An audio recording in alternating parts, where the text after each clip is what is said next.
Baada ya kila kipindi cha habari, tunakuletea tahariri inayowasilisha mtazamo wa Afrika kuhusu matukio mbalimbali yanayoendelea duniani. Kujiuzulu kwa makamu wa rais wa Tanzania Dr. Emmanuel Nchimbi si tukio dogo la kisiasa.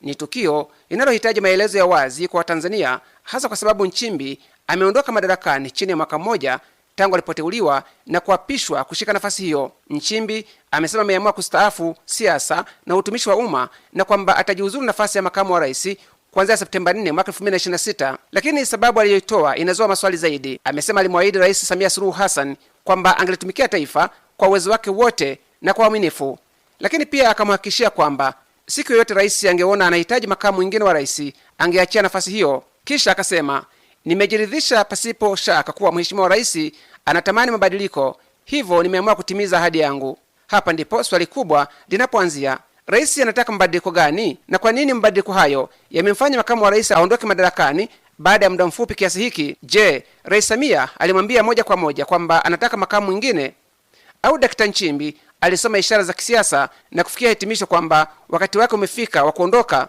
Haya si maswali ya udaku, ni maswali ya msingi kuhusu uendeshaji wa nchi. Nchimbi si waziri wa kawaida, ni makamu wa rais wa Jamhuri ya Muungano wa Tanzania, mtu wa pili kwa mamlaka katika nchi. Kwa hiyo kuondoka kwake ghafla kunapaswa kueleweka kwa umma. Zaidi ya hapo, Nchimbi hajasema tu anajiuzuru, amesema anastaafu pia siasa na utumishi wa umma. Hilo pia linaongeza uzito wa swali.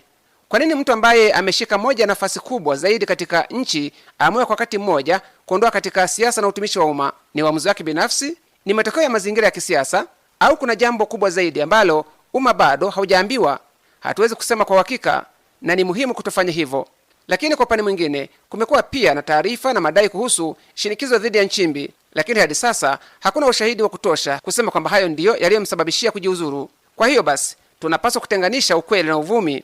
Ukweli ni kwamba Nchimbi amejiuzuru. Ukweli ni kwamba amesema rais anataka mabadiliko. Ukweli ni kwamba ameahidi kustaafu siasa na utumishi wa umma, lakini sababu pana ya mabadiliko hayo bado haijaelezwa kwa uwazi, na hapo ndipo serikali inapaswa kuwajibika. Serikali haipaswi kuacha wananchi wajenge majibu yao wenyewe kupitia minong'ono, mitandao ya kijamii na taarifa zisizo rasmi. Katika nchi yoyote inayojali taasisi zake, mabadiliko makubwa katika uongozi wa juu yanapaswa kuambatana na uwazi. Watanzania wana haki ya kuuliza, nini kimetokea? Je, kulikuwa na tofauti ndani ya uongozi? Je, kulikuwa na kutokubaliana kuhusu mwelekeo wa serikali? Je, kuna mabadiliko makubwa yanayopangwa ndani ya CCM? Au rais ameamua tu kwamba anahitaji mtu mwingine katika nafasi ya makamu wa rais?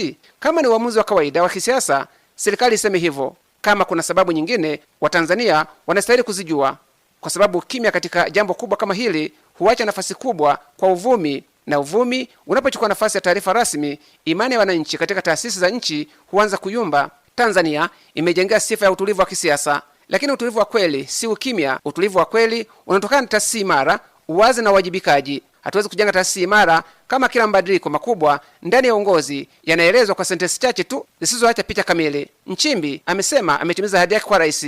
Hilo ni jambo la heshima binafsi, lakini nafasi aliyonayo ni ya umma, na kwa sababu hiyo kuondoka kwake ni jambo la umma. Watanzania hawahitaji hadithi za nyuma ya pazia, wanahitaji ukweli, na kama hakuna jambo la kuficha, hakuna sababu ya kuogopa kulieleza. Swali si kwa nini Nchimbi amestaafu tu. Swali kubwa ni kwa nini Tanzania inahitaji mabadiliko haya sasa, na ni mabadiliko gani ambayo rais anahitaji? Labda tu tuendelee kusubiri.